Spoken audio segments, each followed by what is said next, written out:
Hello and welcome to AI for Adult Learners. This is a practical introduction to using ChatGPT safely and effectively. Possessing these skills will help build your confidence and clarity when using various AI tools. Today, we're going to explore AI in a way that's simple, safe, and practical. My name is Trey Johnson. I'm a certified AI consultant and community AI speaker. Before working in I served 22 years in the Army, and in that environment, clarity, discipline, and protecting information were essential. That same mindset applies here. Today, we'll focus on using AI responsibly, clearly, and with structure. So before using any AI tool, we protect ourselves first. Your privacy should always be top priority. So let's learn how we can keep our private information safe from the system. So here we are in a fresh ChatGPT session. In the bottom left corner, click on your profile. You'll either see your initials or your full name, depending if you have your sidebar expanded. Click on Settings, and when the window pops up in the sidebar, click Data Controls. At the top, the option that says Improve the model for everyone, click on it, and to the right, the button should be gray and not blue. If it's gray, it's turned off. If turned on, you're allowing your content to train ChatGPT's models. Pro tip, if you're on the free or plus plans, this option is turned on by default. However, and this is important, you do want to keep your chat history turned on. So in the same window, click on personalization and scroll down till you see the memory section. This is where you can manage all your memories. As long as your memories are turned on, it allows for continuity and lets you revisit your work. If not, if any of these options are turned off, whenever you leave a session, your chat history and conversations will be gone as well. Privacy is not about fear. It's about awareness. But regardless of your settings, never ever enter highly sensitive personal information like social security numbers, medical records, or financial account details. So now that the tool is safe to use, we can explore how it actually functions. So what is AI? Let's talk about some of the basics. AI in this case is a type of program that works with words.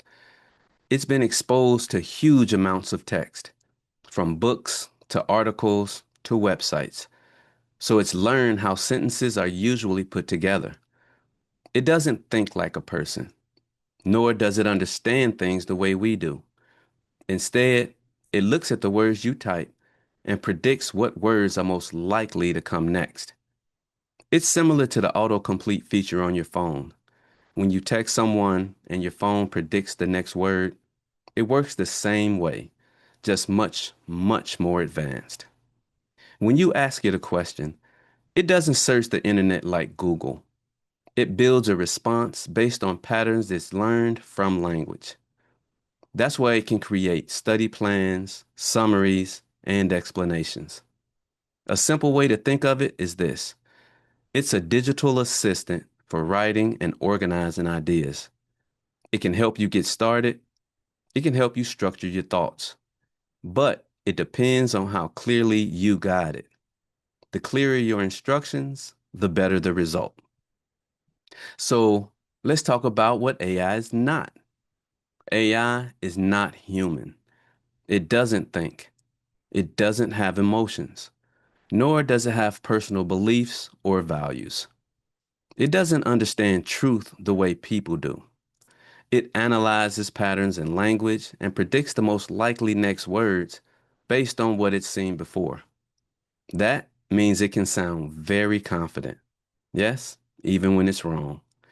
It doesn't know when it's incorrect. It doesn't know or it doesn't pause and reflect. It simply generates responses based on probability. That's why we use AI as a tool, not as a replacement for judgment.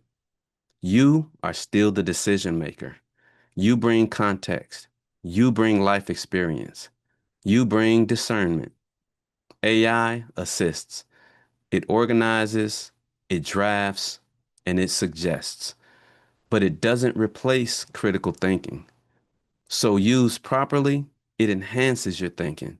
It doesn't remove it.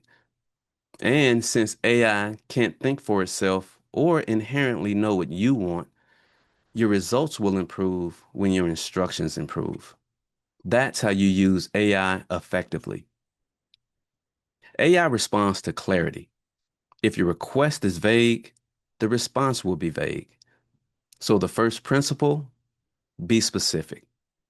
Instead of just saying, help me, tell it to create a 2-week math review plan focused on fractions and basic algebra. Specific requests produce specific outputs. Second, give it some context. Tell it who you are. Are you working part-time? Are you returning to school after some years? Do you prefer visual explanations? AI doesn't know your situation unless you tell it. Context sharpens the response. Third, ask for simplicity. You can say things like, explain this like I'm a beginner, or break this into small steps. You're allowed to control the complexity level. And fourth, refine it. The first response doesn't have to be perfect. Pro tip, in the world of AI consulting, the first response is seldom the one we use. If it's too advanced, say make it simpler. If your response is too broad, tell it to add more detail. AI improves as your instructions become clearer. Think of it less like asking a question and more like giving direction to an assistant. The clearer your direction, the stronger your result. Now I'm going to show you a practical example. We're going to put AI to work. We'll take a messy goal and turn it into structure.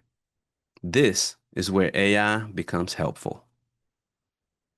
So here we are in a fresh ChatGPT session. What we're going to do now is take a messy goal and structure it a bit. The goal we'll use today is I want to get my GED, but I don't know where to start. And we'll hit enter. Now, this is a real statement. It's honest, but it's broad. There's no structure yet. Understanding what the GED is, checking the requirements in your state, take a practice test, make a study plan. This is good, but this could still leave the user asking questions. What we'll do now is we'll apply the framework we just discussed. We'll add specificity, context, simplicity, and structure. So we'll go to a new ChatGPT window, and I've already copied the new prompt.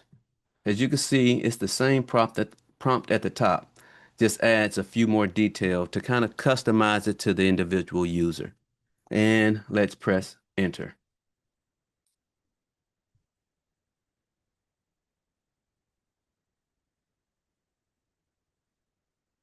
Now notice the difference. We have a weekly structure. There's daily time commitments, subject rotation. The overwhelm just became organized. And we can also take it one step further by doing what? Refining. So what we'll do, I'll copy the refinement prompt and type it and paste it into ChatGPT. So what we're doing is we're gonna simplify this plan for someone who hasn't been in school for 10 years. We're gonna keep it encouraging and beginner friendly. Type, enter. Now from the output that we just got, it should refine it even more for the individual user.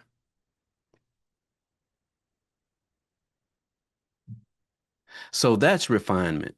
Same goal, clearer fit for the learner. What we just did is structured AI use.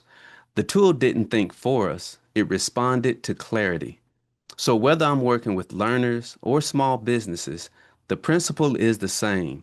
Structure reduces overwhelm. AI becomes powerful when we guide it properly. So why does this technology matter? Well, it matters because AI can save time organizing information, not by doing the work for you, but by helping you structure it.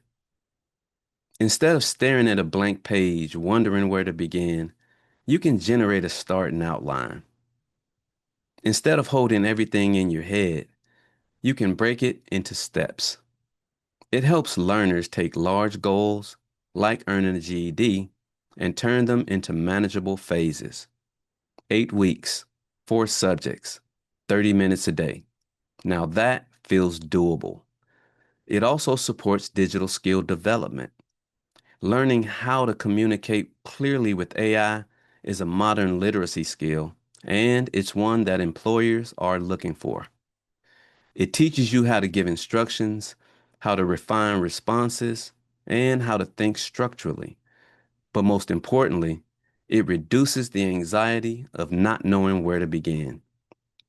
And for many adult learners, that's the hardest part, starting. AI provides a starting framework.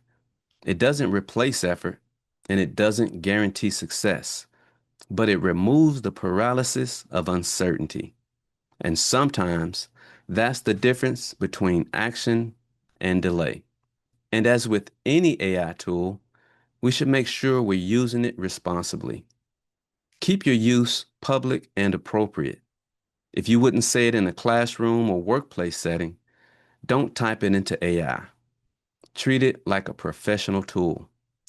When you're learning something new, cross-reference it with a book, a trusted website, or another credible source, like a teacher. AI can organize information well, but it shouldn't be your only source of truth. Think of it as a starting draft, not the final authority. You are still the decision maker. You evaluate, you verify, and you choose what to accept and what to question. AI supports your thinking. It doesn't replace it.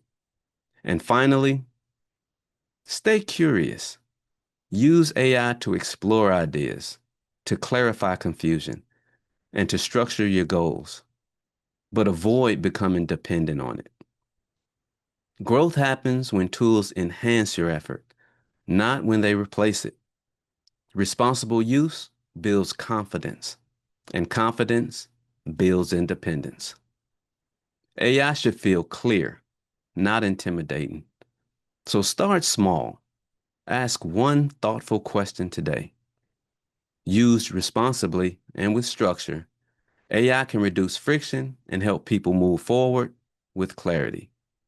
I'm Trey Johnson, AI certified consultant and community AI speaker.